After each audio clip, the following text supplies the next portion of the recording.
जय श्री कृष्णा, राधे राधे, जय माता दी। शारदीय नवरात्रा का 17 अक्टूबर 2023 मंगलवार को आज तीसरा दिन है। इस दिन माँ दुर्गा के तीसरे स्वरूप चंद्रघंटा की विधिवत पूजा अर्चना की जाती है। शास्त्रों के अनुसार माँ दुर्गा का यह स्वरूप परम शांतिदायक और कल्याणकारी है। माता रानी के मस्तक में घंटे के आकार का अर्धचंद्र विराजमान है। इसी वजह से माँ का नाम चंद्रघंटा पड़ा। माँ चंद्रघंटा की सवारी शेर है। 10 हाथों में कमल और कमंडल के अलावा अस्त्र शस्त्र हैं। माथे पर अर्धचंद्र है, यही इनकी पहचान है। इनके कंठ में श्वेत पुष्प की माला और शीर्ष पर रत्न जड़ित मुकुट विराजमान है। माँ चंद्रघंटा युद्ध की मुद्रा में विराजमान रहती है। मान्यता है कि माँ चंद्रघंटा की पूजा करने से मन को शांति की प्राप्ति होती है। माँ के तीसरे स्वरूप की आराधना करने से परम शक्ति का अनुभव होता है। इस दिन सुबह जल्दी उठें, नित्य कर्मों से निवृत्त होकर स्नान करें। उसके बाद में माता के मंदिर में जहाँ पर आपने कलश स्थापना की है, माता का ध्यान करें। माँ दुर्गा को फूल, अक्षत, रोली और पूजा की सामग्री अर्पित करें। माता की आरती उतारें। आरती के दौरान शंख और घंटा अवश्य बजाएं। मान्यता है कि ऐसा करने से घर की नेगेटिविटी दूर होती है। उसके बाद में माता रानी को दूध से बनी हुई चीजों का भोग लगाएं। अगर आप नवरात्रा के व्रत रख रही हैं तो पहले नवरात्रा व्रत कथा सुने, उसके बाद में चंद्रघंटा की कथा और फिर दुर्गा सप्तशती का पाठ करें। दुर्गा सप्तशती का पाठ वैसे तो आप रोजाना 1 या 2 अध्याय ऐसे कर सकते हैं। 1-2 अध्याय रोजाना पढ़कर या सुनकर 7 नवरात्रा के अंदर दुर्गा सप्तशती का पाठ पूर्ण कर लें। उसके बाद में अष्टमी और नवमी के दिन इन 2 दिनों में श्री दुर्गा सप्तशती के सारे अध्याय सुनने चाहिए। किसी भी कार्य को प्रारंभ करने में भगवान गणेश जी को याद किया जाता है।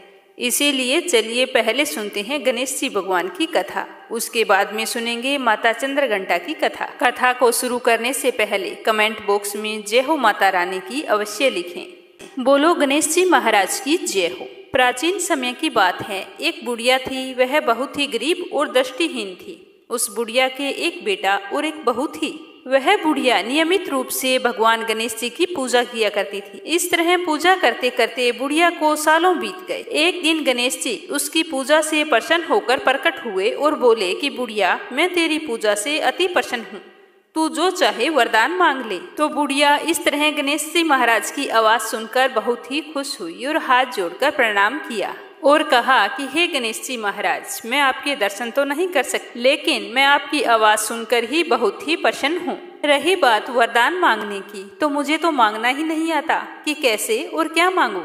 तब गणेश जी ने कहा कि अपने बेटे बहू से पूछकर कल आ जाना, मैं फिर आऊंगा। यह कहकर गणेश जी भगवान वहां से अंतर्ध्यान हो गई।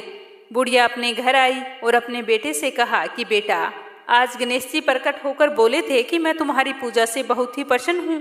तू कोई वरदान मांगना चाहती है तो मांग ले, तो बता मैं क्या मांगू। तो अपनी माँ की बात सुनकर उसके बेटे ने कहा कि माँ, तू खूब सारा धन मांग ले। बेटे की बात सुनकर बुढ़िया अपनी बहू के पास गई और पूछा कि बहू, आज गणेश जी भगवान ने मुझसे वरदान मांगने को कहा है, तू ही बता कि मैं क्या मांगू। तो अपनी सास की बात सुनकर बहू ने कहा कि सासू माँ, आप नाती मांग लो। तो बेटे बहू की बात सुनकर बुढ़िया ने सोचा कि ये तो सारे अपने अपने मतलब की बात कर रहे हैं। यह सोचकर उसने अपनी पड़ोसी सहेलियों से पूछा तो उन्होंने कहा कि बुढ़िया, तू तो थोड़े दिन जिएगी, तू क्यों तो धन मांगे और क्यों नाती मांगे।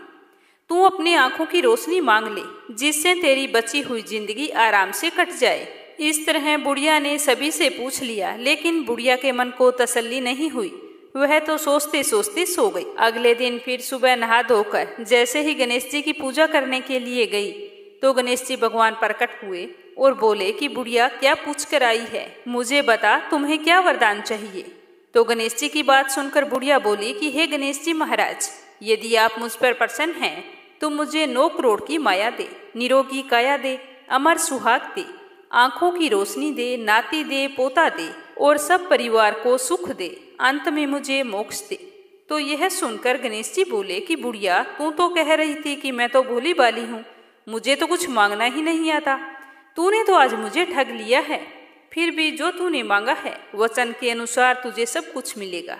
तो गणेश जी के इतना कहते ही बुढ़िया की रोशनी लौट आई। तो गणेश जी के दर्शन करके बूढ़ी माई बहुत ही प्रसन्न हुई। गणेश जी भगवान आशीर्वाद देते हुए अंतर्ध्यान हो गए और बुढ़िया ने जो कुछ मांगा था उसे सब कुछ मिल गया। हे गणेश जी महाराज, जैसा तुमने उस बूढ़ी माई को दिया वैसा सबको देना, सुख सौभाग्य और शांति बनाए रखना। बोलो गणेश जी महाराज की जय हो। तो आइए अब सुनते हैं माँ दुर्गा के तीसरे स्वरूप माता चंद्रघंटा की कथा। प्रेम से बोलो चंद्रघंटा माता की जय हो। कथा के अनुसार माता दुर्गा ने माँ चंद्रघंटा का अवतार उस समय लिया था जब दैत्यों का आतंक बढ़ने लगा था। उस समय महिषासुर का भयंकर युद्ध देवताओं से चल रहा था। महिषासुर देवराज इंद्र का सिंहासन प्राप्त करना चाहते थे। वह स्वर्ग लोक पर राज करने की इच्छा को पूरी करने के लिए युद्ध कर रहा था। जब देवताओं को उसकी इस इच्छा का पता चला तो वो परेशान हो गए और भगवान ब्रह्मा विष्णु महेश के सामने जा पहुँचे। ब्रह्मा विष्णु और महेश ने देवताओं की बात सुनकर क्रोध प्रकट किया और क्रोध आने पर उन तीनों के मुख से जो ऊर्जा निकली उस ऊर्जा से एक देवी अवतरित हुई। उस देवी को भगवान शंकर ने अपना त्रिशूल, भगवान विष्णु ने अपना चक्कर, इंद्र ने अपना घंटा, सूर्य ने अपना तेज और तलवार और सिंह प्रदान किया। उसके बाद मां चंद्रघंटा ने महिषासुर का वध करके देवताओं की रक्षा की थी। श्री दुर्गा सप्तशती का तीसरा अध्याय। इस अध्याय को सुनने से दुश्मनों से छुटकारा मिलता है। यदि बिना कारण आपके शत्रु बन रहे हैं और नुकसान का पता ना चल रहा हो कि कौन कर रहा है तो यह पाठ बहुत ही फायदेमंद होता है। तीसरे अध्याय में सेनापतियों सहित महिषासुर के वध के बारे में बताया गया है। महर्षि मेधा ने बताया कि महिषासुर की सेना नष्ट होती देखकर उस सेना का सेनापति चिक्षुर क्रोध में भरकर देवी के साथ युद्ध करने के लिए आगे बढ़ा। वह देवी पर इस प्रकार बाणों की वर्षा करने लगा मानो सुमेरु पर्वत पर पानी की धार बरसा रहा हो। तो देवी ने अपने बाणों से उसके हर बाण को काट डाला तथा उसके घोड़ों व सारथी को भी मार दिया। साथ ही उसके धनुष और उसकी अत्यंत ऊंची ध्वजा को भी काटकर नीचे गिरा दिया। उसका धनुष कट जाने के पश्चात उसके शरीर के अंगों को भी अपने बाणों से बींध दिया।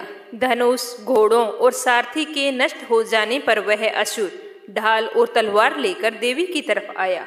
उसने अपनी तीक्ष्ण धार वाली तलवार से देवी के सिंह के मस्तक पर प्रहार किया और बड़े वेग से देवी की बाईं भुजा पर वार किया, किंतु देवी की बाईं भुजा को छूते ही उस दैत्य की तलवार के दो टुकड़े हो गए। इससे दैत्य ने क्रोध में भरकर शूल हाथ में ले लिया और उसे भद्रकाली देवी की ओर फेंका। देवी की ओर आता हुआ वह शूल आकाश से गिरते हुए सूर्य के समान प्रज्वलित हो उठा।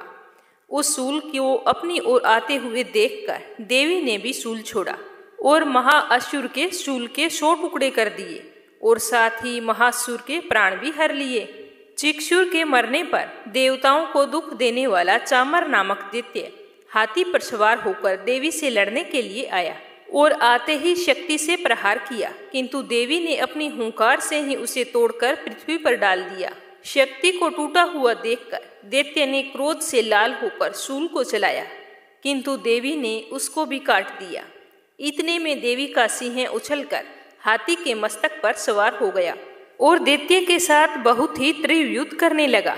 फिर वह दोनों लड़ते हुए हाथी पर से पृथ्वी पर आ गिरे और दोनों बड़े क्रोध से लड़ने लगे।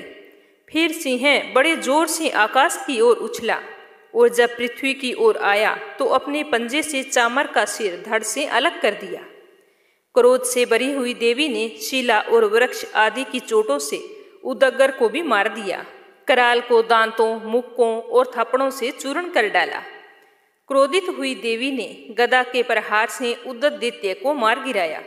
भिंदीपाल से वस्पकल को, बाणों से तामर तथा अंधक को मौत के घाट उतार दिया। तीनों नेत्रों वाली परमेश्वरी ने त्रिशूल से उग्राश्य, उग्रवीर्य और महाहनु नामक राक्षसों को मार गिराया।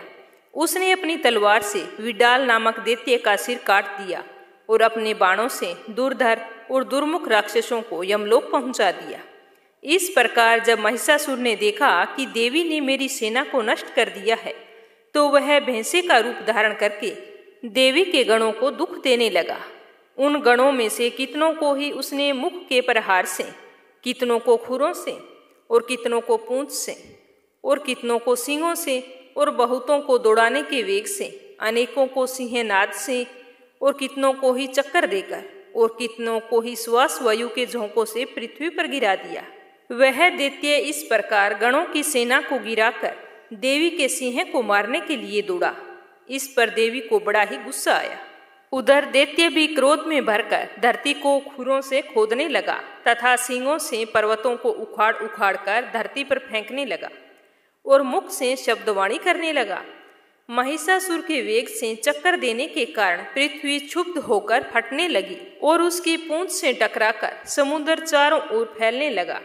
हिलते हुए सींगों के आघात से मेघ खंड खंड हो गई और श्वास से आकाश में उड़ते हुए पर्वत फटने लगे। इस तरह क्रोध में भरे हुए राक्षस को देखकर चंडिका को भी क्रोध आ गया और वह उसे मारने के लिए क्रोध से भर गई।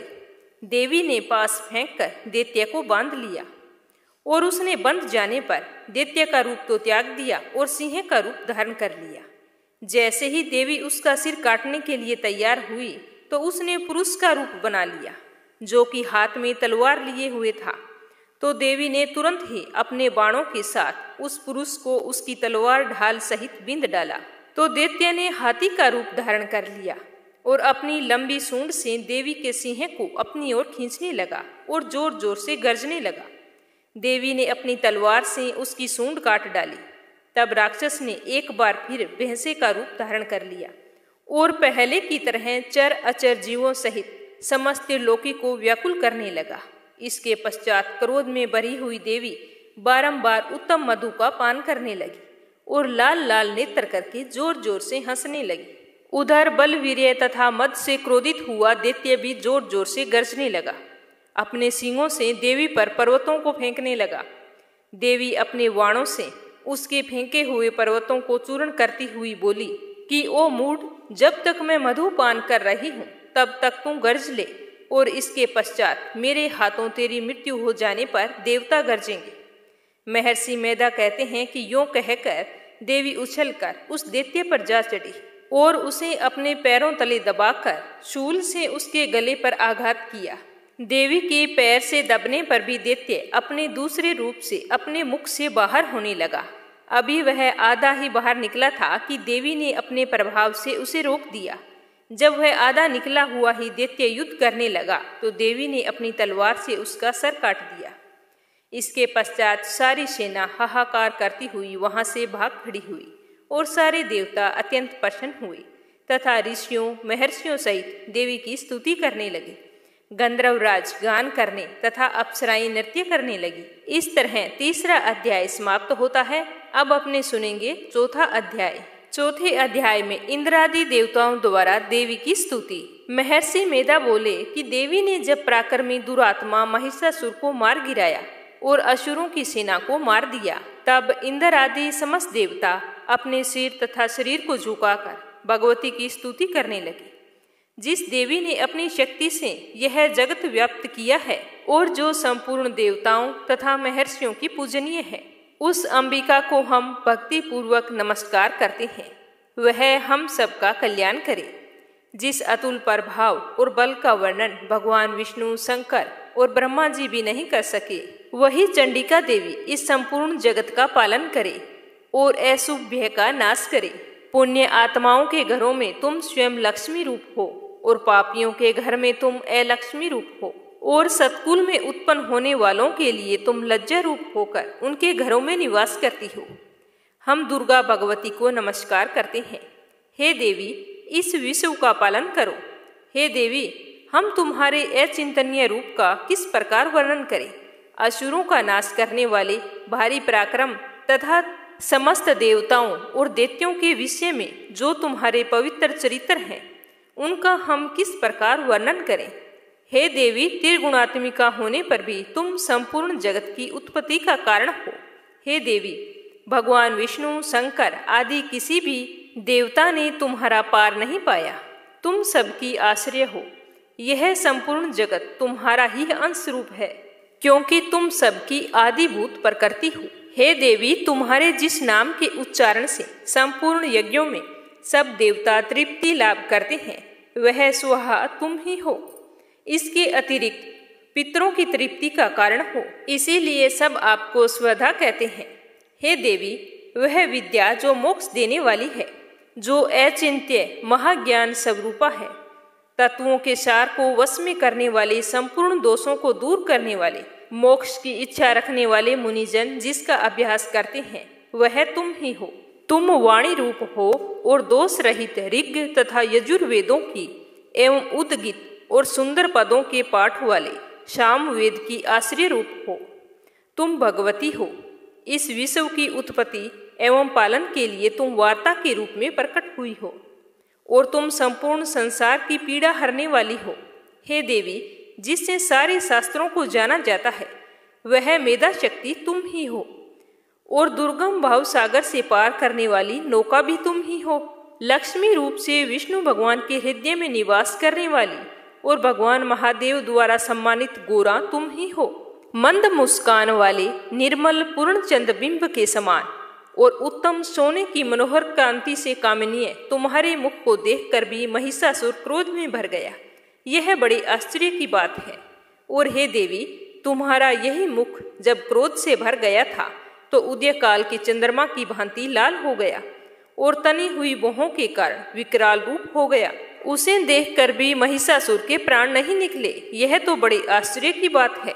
आपके कुपित मुख के दर्शन करके भला कौन जीवित रह सकता है। हे देवी, तुम हमारे कल्याण के लिए प्रसन्न हो जाओ। आपके प्रसन्न होने से इस जगत का अभुद्य होगा और जब आप क्रोधित हो जाते हैं तो कितने ही कुलों का सर्वनाश हो जाता है। यह तो हमने अभी अभी जाना है कि जब तुमने महिषासुर की बहुत बड़ी सेना को देखते ही देखते मार दिया है। हे देवी, सदा प्रताप देने वाली, तुम जिस पर प्रसन्न हो जाती हो वही देश में सम्मानित होते हैं। उनके धन यश की वृद्धि होती है। उनका धर्म कभी भी स्थिर नहीं होता और उनके यहाँ अधिक पुत्र पुत्रियां और नौकर होते हैं। हे देवी, तुम्हारी कृपा से धर्मात्मा पुरुष प्रतिदिन श्रद्धापूर्वक यज्ञ करता है और धर्मानुकूल आचरण करता है और उसके प्रभाव से फिर स्वर्ग लोक को जाता है, क्योंकि तुम तीनों लोकों में मनवांछित फल देने वाली हो। हे माँ दुर्गे, तुम्हारा स्मरण करने पर संपूर्ण जीवों के भय नष्ट हो जाते हैं और स्थिर चित्त वालों के द्वारा चिंतन करने पर उन्हें अत्यंत मंगल देती हो। हे दरिद्र दुख नाशिनी देवी, तुम्हारे सिवा कौन दूसरा है। तुम्हारा चित्त सदा दूसरों के उपकार में लगा रहता है। हे देवी, तुम स्त्रियों को इसीलिए मारती हो कि उनके मारने से दूसरों को सुख मिलता है। वह चाहे नरक में जाने के लिए चिरकाल तक पाप करते रहे हों, किंतु तुम्हारे साथ युद्ध करके सीधे स्वर्ग को जाएं, इसीलिए तुम उनका वध करती हो। हे देवी, क्या तुम दृष्टिपात मात्र से समस्त असुरों को वशम नहीं कर सकती? अवश्य ही कर सकती हो, किंतु तुम्हारा स्त्रियों को शस्त्रों के द्वारा मारना इसीलिए है कि शास्त्रों के द्वारा मरकर वे स्वर्ग को जाएं। इसी तरह से हे देवी, उन स्त्रियों के प्रति भी तुम्हारा उत्तम विचार है। हे देवी, तुम्हारे उग्र खड़क की चमक से और त्रिशूल की नोक की कांति की किरणों से असुर की आंखें फूट नहीं गई। उसका कारण यह था कि वे किरणों के शोभायमान तुम्हारे चंद्रमा के समान आनंद प्रदान करने वाले सुंदर मुख को देख रहे थे। हे देवी, तुम्हारा शील बुरे वृत्तांत को दूर करने वाला है और सबसे अधिक तुम्हारा रूप है, जो न तो कभी चिंतन में आ सकता है और न जिसकी दूसरों से कभी तुलना की जा सकती है। तुम्हारा बल व पराक्रम स्त्रियों का नाश करने वाला है। इस तरह तुमने अपने दुश्मनों पर भी दया प्रकट की है। हे देवी, तुम्हारे बल की किसके साथ बराबरी की जा सकती है? तथा स्त्रियों को भय देने वाला इतना सुंदर रूप भी किसी का हो सकता है? हृदय में कृपा और युद्ध में निठुरता, यह दोनों बातें तीनों लोकों में केवल तुम ही में देखने को मिली है। हे माता, युद्ध भूमि में स्त्रियों को मारकर तुमने उन्हें स्वर्ग लोक में पहुंचाया है। इस तरह तीनों लोकों की तुमने रक्षा की है तथा उन उन्मत्त असुरों से जो हमें व्यय था उसको भी तुमने दूर किया है। तुमको हमारा नमस्कार है। हे देवी, तुम शूल तथा खड्ग से हमारी रक्षा करो। घंटे की ध्वनि और धनुष की टंकोर से भी हमारी रक्षा करो। हे चंडिके, आप अपने शूल को घुमाकर पूर्व, पश्चिम, उत्तर तथा दक्षिण दिशा में हमारी रक्षा करो। तीनों लोकों में जो तुम्हारे सौम्य रूप तथा घोर रूप हैं, उनसे हमारी रक्षा करो तथा इस पृथ्वी की रक्षा करो। हे अंबिके, आपके कर पल्लवों में जो खड़ग, शूल और गदा आदि शस्त्र शोभा पा रहे हैं, उन सभी से हमारी रक्षा करो। महर्षि मेधा बोले कि इस प्रकार जब सब देवताओं ने जगत माता भगवती की स्तुति की और नंदवन के पुष्पों तथा गंध अनुलेपों द्वारा उनका पूजन किया और फिर सबने मिलकर जब सुगंधित व दिव्य धूपों द्वारा उनको सुगंधि निवेदन की, तब देवी ने प्रसन्न होकर कहा कि हे देवताओं, तुम सब मुझसे मनवांछित वरदान मांगो। तो देवता बोले कि हे भगवती, तुमने हमारा सब कुछ कार्य कर दिया है, अब हमारे लिए कुछ भी मांगना बाकी नहीं रहा, क्योंकि तुमने हमारे शत्रु महिषासुर को मार डाला है। हे महेश्वरी, तुम इस पर भी यदि हमें कोई वर देना चाहती हैं, तो बस इतना सा वर दो कि जब जब हम आपका स्मरण करें, तब तब आप हमारी विपत्तियों को हरण करने के लिए हमें दर्शन दिया करें। हे अंबिके, जो कोई भी तुम्हारी स्तुति करे, तुम उनको वित्त समृद्धि और वैभव देने के साथ साथ उनके धन और स्त्री आदि संपत्ति बढ़ाना और सदा हम पर प्रसन्न रहना। फिर महर्षि मेधा बोले कि हे राजन, देवताओं ने जब जगत के लिए तथा अपने लिए इस प्रकार का प्रश्न किया, तब तथास्तु कहकर देवी अंतर्ध्यान हो गई। हे भूप, जिस प्रकार तीनों लोकों का हित चाहने वाली यह भगवती देवी देवताओं के शरीर से उत्पन्न हुई थी, वह सारा वृतांत मैंने तुमसे कह दिया है।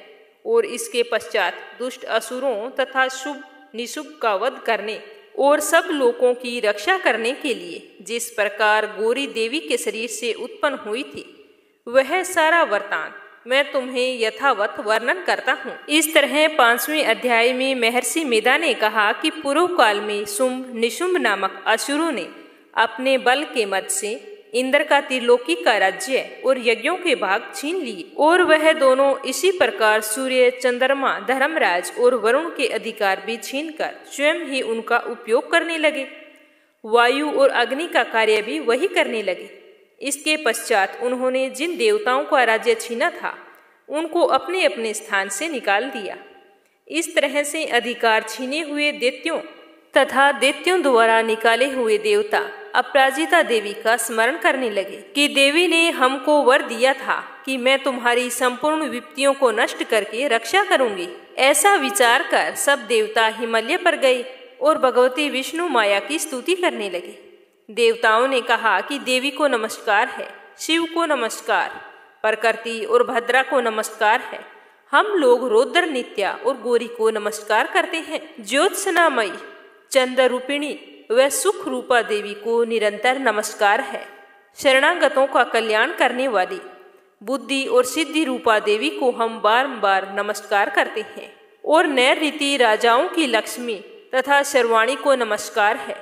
दुर्गा को दुर्ग स्थलों को पार करने वाली दुर्गपारा को सारा सर्वकारिणी ख्याति कृष्ण और धूमर देवी को सदैव नमस्कार है। अत्यंत सौम्य तथा अत्यंत रौद्र रूपा को हम नमस्कार करते हैं। उन्हें हमारा बारंबार प्रणाम हो। जगत की आधारभूत कृति देवी को बारंबार नमस्कार करते हैं। जिस देवी को प्राणी मात्र विष्णु माया कहते हैं, उसको नमस्कार है, उसको नमस्कार है, उसको नमस्कार है। जो देवी संपूर्ण प्राणियों में चेतना कहलाती है, उसको नमस्कार है, उसको नमस्कार है, उसको नमस्कार है। जो देवी संपूर्ण प्राणियों में बुद्धि रूप से स्थित है, उसको नमस्कार है, उसको नमस्कार है, उसको नमस्कार है। जो देवी सब प्राणियों में निद्रा रूप से विराजमान है, उसको नमस्कार है, उसको नमस्कार है, उसको नमस्कार है। जो देवी संपूर्ण प्राणियों में शुद्धा रूप से विराजमान है, उसको बारंबार नमस्कार है। जो देवी संपूर्ण प्राणियों में छाया रूप से स्थित है, उसको नमस्कार है, उसको नमस्कार है, उसको नमस्कार है। जो देवी सब प्राणियों में शक्ति रूप से स्थित है, उसको बारंबार नमस्कार है। जो देवी संपूर्ण प्राणियों में तृष्णा रूप से स्थित है, उसको नमस्कार है, उसको नमस्कार है, उसको नमस्कार है। जो देवी सब प्राणियों में शांति रूप से स्थित है, उसको नमस्कार है, उसको नमस्कार है, उसको नमस्कार है। जो देवी सब प्राणियों में जाति रूप से स्थित है, उसको नमस्कार है, उसको नमस्कार है, उसको नमस्कार है। जो देवी सब प्राणियों में लज्जा रूप से स्थित है, उसको नमस्कार है, उसको नमस्कार है, उसको नमस्कार है। जो देवी संपूर्ण प्राणियों में श्रद्धा रूप से स्थित है, उसको नमस्कार है, उसको नमस्कार है, उसको नमस्कार है। जो देवी संपूर्ण प्राणियों में कांति रूप से स्थित है, जो देवी सब प्राणियों में लक्ष्मी रूप से स्थित है, उसको नमस्कार है, उसको नमस्कार है, उसको नमस्कार है। जो देवी संपूर्ण प्राणियों में वृत्ति रूप से स्थित है, उसको नमस्कार है, उसको नमस्कार है, उसको नमस्कार है। जो देवी सब प्राणियों में स्मृति रूप से विराजमान है, उसको नमस्कार है, उसको नमस्कार है, उसको नमस्कार है। जो देवी सब प्राणियों में दया रूप से स्थित है, उसको नमस्कार है, उसको नमस्कार है। जो देवी सब प्राणियों में दृष्टि रूप से स्थित है, उसको नमस्कार है, उसको नमस्कार है, उसको नमस्कार है। जो देवी संपूर्ण प्राणियों में माता रूप से स्थित है, उसको नमस्कार है, उसको नमस्कार है, उसको नमस्कार है। जो देवी संपूर्ण प्राणियों में भ्रांति रूप से स्थित है, उसको नमस्कार है, उसको नमस्कार है, उसको नमस्कार है। जो देवी संपूर्ण प्राणियों में नित्य व्याप्त रहती है, उसको नमस्कार है, उसको नमस्कार है, उसको नमस्कार है। जो देवी चैतन्य रूप से इस संपूर्ण संसार को व्याप्त कर स्थित है, उसको नमस्कार है, उसको नमस्कार है, उसको नमस्कार है। पूर्व काल में देवताओं ने अपने अभिष्ट फल पाने के लिए जिसकी स्तुति की और देवराज इंद्र ने बहुत दिनों तक जिसका सेवन किया, वह कल्याण की साधना भूता ईश्वरीय हमारा कल्याण और मंगल करे तथा सारी विपत्तियों को नष्ट कर डाले। असुरों के सताए हुए हम संपूर्ण देवता उस परमेश्वरी को इस समय नमस्कार करते हैं तथा जो भक्ति पूर्वक स्मरण किए जाने पर तुरंत ही सब विपत्तियों को नष्ट कर देती है, वह जगदम्बा इस समय भी हमारा मंगल करके हमारी समस्त विपत्तियों को दूर करे। महर्षि मेधा कहते हैं कि हे राजन, इस प्रकार जब देवता स्तुति कर रहे थे तो उसी समय पार्वती देवी गंगा में स्नान करने के लिए आई। तब उनके शरीर से प्रकट हो शिवा देवी बोली, शुंभ दैत्य के द्वारा स्वर्ग से निकले हुए और निशुंभ से हारे हुए यह देवता मेरी स्तुति कर रहे हैं। पार्वती के शरीर से अंबिका निकली थी, इसीलिए उसको संपूर्ण लोक में कौशिकी कहते हैं। कौशिकी के प्रकट होने के पश्चात पार्वती देवी के शरीर का रंग काला हो गया और वह हिमालय पर रहने वाली कालिका देवी के नाम से प्रसिद्ध हुई। और फिर शुंभ और निशुंभ के दूत चंड मुंड भी वहां आ पहुंचे। उन्होंने परम मनोहर रूप वाली अंबिका देवी को देखा। फिर शुंभ के पास जाकर बोले कि महाराज, एक अत्यंत सुंदर स्त्री हिमालय को प्रकाशित कर रही है, वैसा रंग रूप आज तक हमने किसी का नहीं देखा है। हे असुरेश्वर, आप यह पता लगाएं कि वह कौन है और उसको ग्रहण कर ले। वह स्त्रियों में रतन है, अपनी कांति से 10 दिशाओं को प्रकाशित करती हुई वहां पर स्थित है, इसीलिए आपका उसको देखना उचित है। हे प्रभु, तीनों लोकों के हाथी, घोड़े और मणि इत्यादि जितने रतन हैं, वह सब इस समय आपके घर में शोभायमान है। हाथियों में रतन रूप ऐरावत हाथी और उत्सरेवा नामक घोड़ा तो आप इंद्र से ले आए हैं। हंसों द्वारा जुता हुआ विमान जो कि ब्रह्मा जी के पास था, अब वह आपके पास है। और यह महापद नाम का खजाना आपने कुबेर से छीना है। समुद्र ने आपको सदा खिले हुए फूलों की किंजलकिनी नामक माला दी है। वरुण का कंचन की वर्षा करने वाला छत्र आपके पास है। रथों में श्रेष्ठ प्रजापति का रथ भी आपके पास है। हे दैत्येंद्र, मृत्यु उत्क्रांति का नामक शक्ति भी आपने छीन ली है और वरुण का पास भी आपके भ्राता निशुंभ के अधिकार में है, जो अग्नि में न जल सके। ऐसे 2 वस्त्र भी अग्निदेव ने आपको दिए हैं। हे दैत्यराज, इस प्रकार सारी रतन रूपी वस्तुएं आप संग्रह कर चुके हैं, तो फिर आप यह कल्याणकारी स्त्रियों में रतन रूप अनुपम स्त्री को क्यों नहीं ग्रहण करते? महर्षि मेधा बोले कि चंड मुंड का यह वचन सुनकर शुंभ ने विचारा कि सुग्रीव को अपना दूत बनाकर देवी के पास भेजा जाए और पहले से ही उसे सब कुछ समझा दिया और कहा कि तुम वहां जाकर उसको अच्छी तरह से समझाना और कोई ऐसा उपाय करना जिससे वह प्रसन्न होकर तुरंत मेरे पास चली आई। भली प्रकार समझा कर कहना। दूत सुग्रीव पर्वत के उस रमणीय भाग में पहुंचा जहां देवी रहती थी। दूत ने कहा कि हे देवी, दैत्यों का राजा शुंभ, जो इस समय तीनों लोकों का स्वामी है, मैं उसका दूत हूँ और मैं यहाँ तुम्हारे पास आया हूँ। सारे देवता उसकी आज्ञा एक स्वर से मानते हैं। अब जो कुछ उसने मुझको कहने के लिए भेजा है वह तुम सुनो। उसने कहा है कि इस समय संपूर्ण त्रिलोकी मेरे वश में है और संपूर्ण यज्ञों के भाग को पृथक पृथक मैं ही लेता हूँ। तीनों लोकों में जितने श्रेष्ठ रत्न है वह सब मेरे पास है। देवराज इंद्र का वाहन ऐरावत मेरे पास है जो मैंने छीन लिया है। उत्सरेवा नामक घोड़ा जो क्षीर सागर मंथन करने से प्रकट हुआ था उसे देवताओं ने मुझे समर्पित किया है। हे सुंदरी, इनके अतिरिक्त और जो भी रतन भूषण पदार्थ देवताओं के पास थे वो आज सारे मेरे पास हैं। हे देवी, मैं संसार की सारी स्त्रियों में तुम्हें रतन मानता हूँ क्योंकि रत्नों का उपभोग करने वाला मैं ही हूँ। हे चंचल कटाओं वाली सुंदरी, अब यह मैं तुझ पर छोड़ता हूँ कि तू मेरे या मेरे भाई महापरकर्मी निशुंभ की सेवा में आ जाए। यदि तू मुझे वरेगी तो तुझे अतुल महान ऐश्वर्य की प्राप्ति होगी। अतः यह तुम अपनी बुद्धि से यह विचार कर मेरे पास चली आओ। महर्षि मेधा कहते हैं कि दूत का ऐसा कहने पर संपूर्ण जगत का कल्याण करने वाली भगवती दुर्गा मन ही मन मुस्कुराई और कुछ इस प्रकार कहने लगी, हे दूत, जो कुछ तुम कह रहा है वह सत्य है और इसमें किंचित मात्र भी झूठ नहीं है। शुंभ इस समय तीनों लोकों का स्वामी है और निशुंभ भी उसी की तरह पराक्रमी है, किंतु इसके संबंध में मैं जो प्रतिज्ञा कर चुकी हूँ उसे मैं कैसे झुठला सकती हूँ।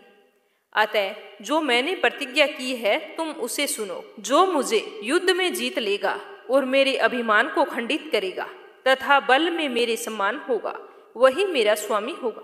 इसीलिए शुंभ अथवा निशुंभ यहाँ आवे और युद्ध में जीतकर मुझसे विवाह कर ले।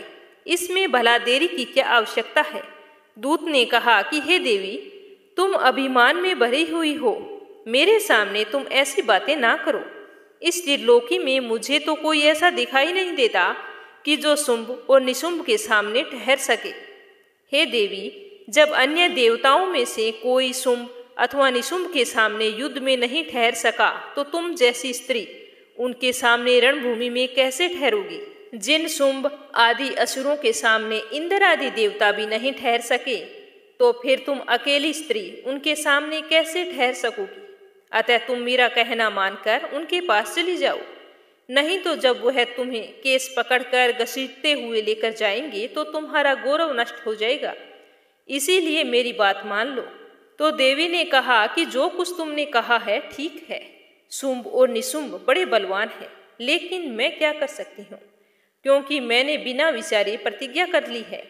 इसीलिए तुम जाओ और जो मैंने कुछ कहा है वह सब आदरपूर्वक उनसे कह दो। इसके पश्चात जो उचित समझे वो करें। इस तरह 5वां अध्याय समाप्त होता है। हे माँ दुर्गा, बोलने में या बताने में कुछ भूल चूक हुई हो तो क्षमा करना और अपने भक्तों पर अपनी कृपा दृष्टि बनाए रखना। तो आज मैंने नवरात्रि के तीसरे दिन की कथा और दुर्गा सप्तशती के अध्याय आपको सुनाए हैं। सुनकर आपको कैसा लगा कमेंट बॉक्स में जरूर बताना। और कल चौथे नवरात्रा की कथा और आगे के अध्याय सुनेंगे। इसके लिए आपने अगर अभी तक मीरा भक्ति चैनल को सब्सक्राइब नहीं किया है तो जरूर करना। साथ में बेल आइकन को भी दबाना ताकि वीडियो की आने वाली नोटिफिकेशन सबसे पहले आप तक पहुंचे। आप सभी सदा सुखी और संपन्न रहें। माता रानी आपकी हर मनोकामना पूरी करे। जय श्री कृष्णा। राधे राधे।